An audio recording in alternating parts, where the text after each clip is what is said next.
And There we go. okay, so while sitting back in your seat, just take a moment to read what you wrote.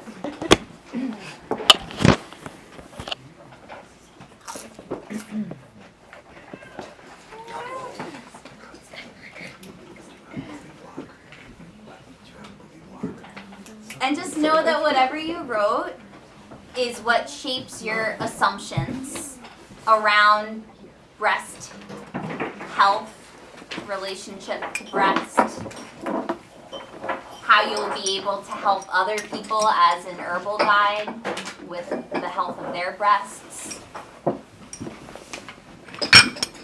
So just really see the truth.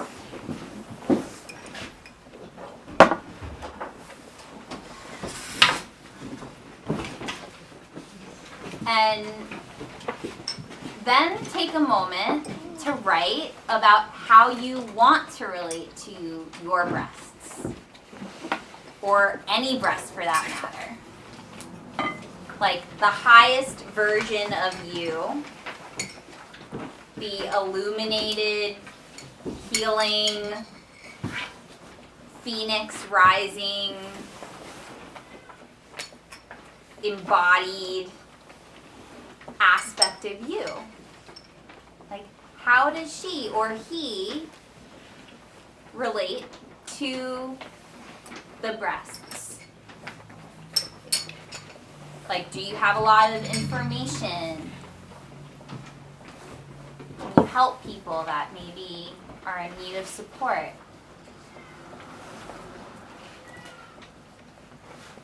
Just like idealize and dream.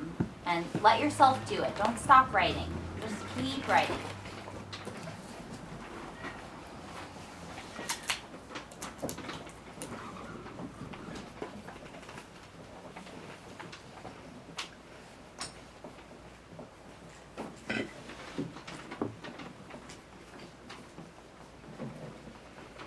Okay.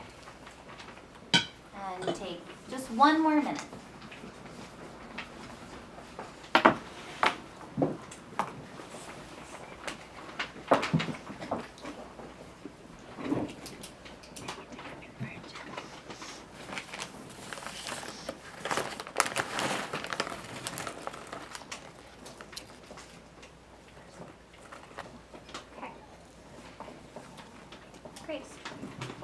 So does anybody have any kind of key themes that they noticed in their writing that they would like to share?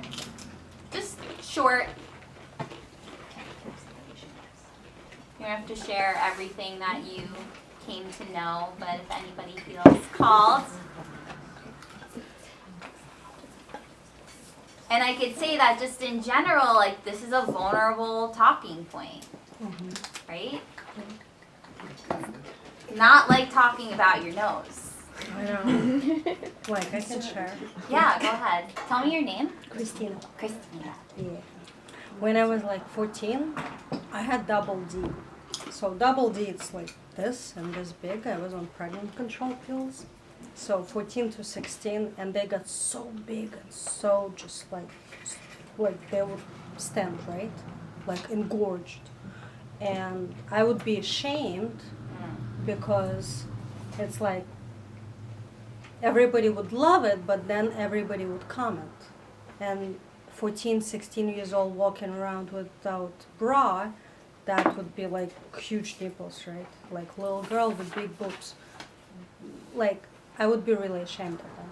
So, and it would attract men, and I liked it because like little cute girl, right? But it was kind of negative attention. So that was a big, like, I would get shy. That's like for teenage year, like it's like a little trauma, right? At teenage age, like it's like when we come into, I don't know, comfort to being a little girl, little woman, not even a girl, from girl to a woman, and you going through the breast thing. Yeah, totally. Yeah. You know. So, like, the themes I'm hearing you say are shame and Yeah. trauma Yeah. and, like, unwanted attention. Like wanted attention, but not that way. Mm. You want, like, at that age, I wanted romantic relationships versus that more, not aggressive, but more straight sexual. Mm-hmm. Interesting. Yeah. Yeah, so, like, the breasts were correlated to sexual interaction with people. Yeah. Yeah. So there's, Yeah. like, a correlation there. Yeah. Yeah. Okay. I need a pen. Okay. Thank you so much for sharing. Does anybody have any other, like, themes that they notice just in their writing?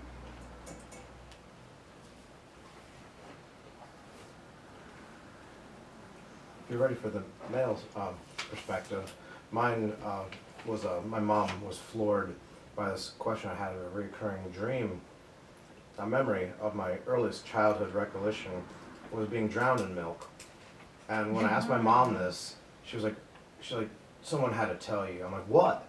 She's like, your dad was warming a bottle of milk on the stove and didn't put the nipple on correctly. When he went to feed it to you, it just blat, and you like, because I was describing the crib, even like black and white photos, I was just detailing the colors of everything and the fabrics, and she's like, someone had to like, I'm like, no, I distinctly, it's like my earliest childhood recollection. And I was like, Yeah, so there's, like, deeply ingrained patterning and memories. You know, that's like the first relationship you have in life is with a breast. Yeah. drowning in it. Okay. Yeah. So also, like, cellular memory, like, you didn't necessarily know where that came from, but you knew somewhere in your body that you had something that came out of your I've breast had milk a long, experience. I've always had a good memory, but that's just hilarious. I get to say that's my earliest one. Yeah. So it's like humorous, like it's like a light thing too for you. It's not like heavy. Yeah. Oh, just think of the water. And I've always, being like familial, like growing up as a farmer and a hunter, forager gatherer, I learned from the Asian community out west that they actually sex the animals before they, like crabs and fish, before they feed them their family to balance the chi ratio of the male to female hormones that is found in our monocrop society. When you eat a chicken, you're eating a female. This is a byproduct of the egg industry. When you eat a cow, you're eating the byproduct of the milk industry, and it's all estrogenic compounds. So I always try to relate that to people to be aware of that. And Right, we're gonna talk about that. Yeah, There you go. totally. Food. We're gonna talk about Yeah. food. Okay, so we're gonna move on. That's like pretty good. Did anybody have anything come up with what they wrote, like their ideal relationship with breast would be? Was that like dramatically different than what you realized your story was? Is your story like in line with how you idealize your relationship with breasts to be? Like this is like in line, and this is like where are you? Give me a thumbs. Okay. Okay. Solid. Yeah, so there's a lot there. There's a lot there around breasts. So lots of times in our culture, there's a silencing of transitions, right? Menstruation, menopause, death, giving birth, all super silenced things. And because a huge part of women's transitions is to cultivate breasts, that transition and what happens physically can get silenced. And so what arises from that is lots of guilt and shame, regardless of anything that somebody like an alien moving through might understand would be an issue, right?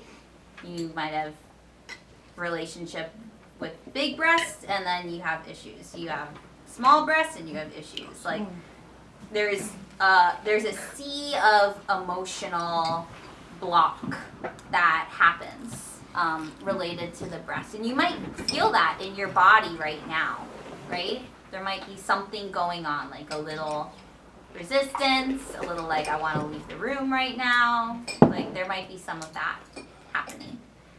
And that's okay. But that creates a lot of kind of cultural understanding as to what we're working with and why it's not so culturally known as to how to really take care of our breasts. There's breast cancer epidemic. Most people don't realize they have cellular malformations until way late. Most people have never even touched their breasts.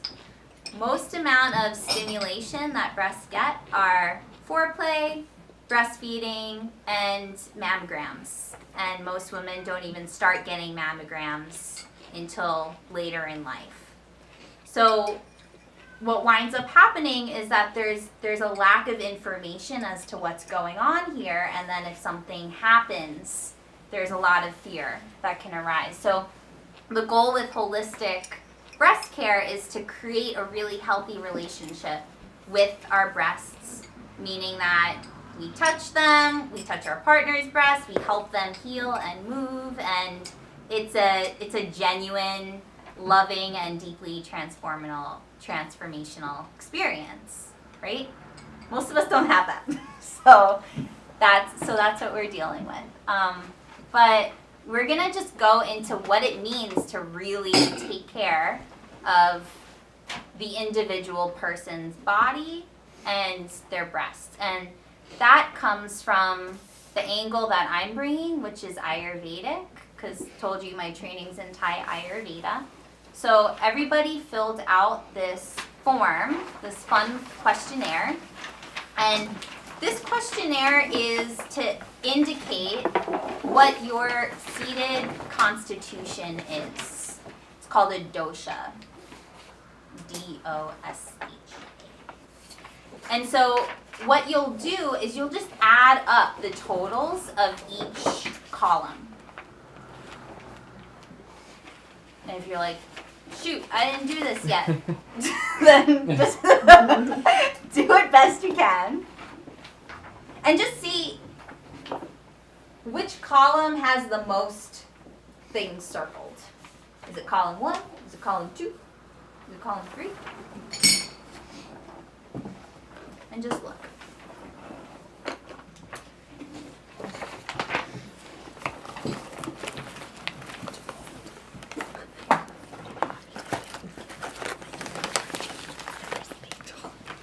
And so a little background about Ayurveda too is that it's a very ancient science of life, they call it, and it's to understand the different properties, the constitutions that we all uniquely have. You might have heard before of like Vata, Pitta, Kapha. People say like, I'm a Vata, I'm a Pitta, I'm a Kapha. Well, it's not actually like that. We have all of the elements, we have all of these constitutions inside of us all the time. And sometimes we move in balance and sometimes we move out of balance, right?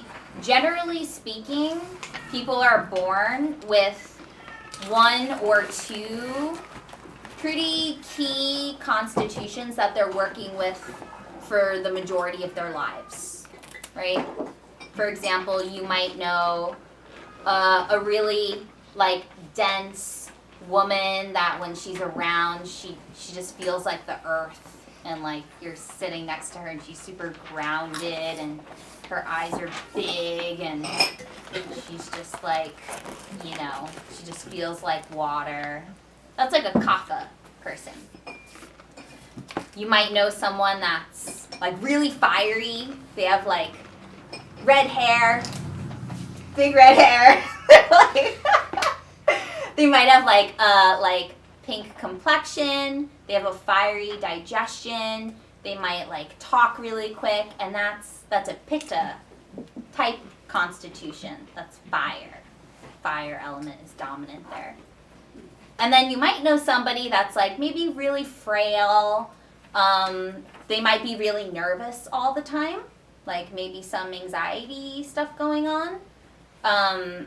They're like kind of floaty when they walk. Like their walk isn't so like, it's like, you know, that's more of a Vata person. This is like 5 minutes of like thousands of years of understanding. So column 1 is Vata. Okay? And that's the constitutions, the elements of ether and air. Hey. You're welcome. And so, because we have all the elements moving inside and through us all the time, this constitution, if you like circled most of these, it means that the elements that you're working with a lot are the elements of ether and air. Hey girl. Is there our number we have? Of these things? Yeah, whatever. Yeah, here.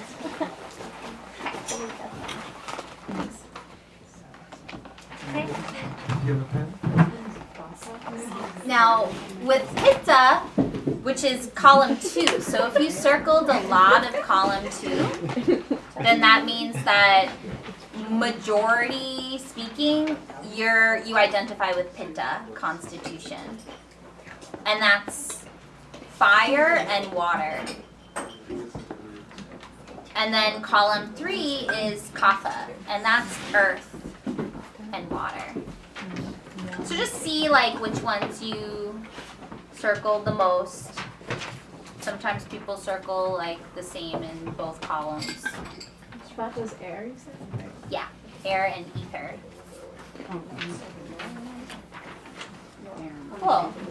And so this shows up in not just, you know, simple things like the way your hair looks or the way your eyes are shaped, but it shows up also in the makeup of breast tissue. Now, because breasts are not typically spoken about, there's a lot of misconceptions as to how they should feel and how they should be, which basically keeps us culturally in these like weird padded underwire cupped things, like closing them off all of our lives, right? But there's a constitutional framework to breasts, just like there's a constitutional framework to any part of your body, right? And so if you circled Vata, if that was like your majority constitution on your sheet, then the makeup of the breast tissue is that there's going to be a lot of kind of encapsulated lymph. So you might feel some cysts, like tight adhesions and ropey textures. And that's actually normal for your constitution. Okay? So with Pitta, so if you circle lots of Pitta, okay, then that shows up as like red, maybe a little swollen breasts. They might feel inflamed, hot, rashy, painful, especially during PMS time. And there might be some like fibrocystic formations, like little tiny cysts. And again, this is like your constitutional makeup in your breast tissue. This is what you're working with. Okay? Kapha, which is column 3, you might have like sluggish or stagnant energy in the breast. They might be untonified, like a little flaccid, and like a dull kind of like pain, like a dull sore quality. Yeah. Is this in sort of the day-to-day typical, or is this when any of these doshic constitutional types are more exacerbated? That's a great question. So more exacerbated, these symptoms are going to show up more. But based on where your constitution is, these are the qualities of the breast tissue that you'll be working with, like pretty regularly through your life. Now, if they go out of balance, which we're going to move into really quick, then these symptoms will flare up and then they'll be exacerbated. That's when you get a lot of chronic conditions.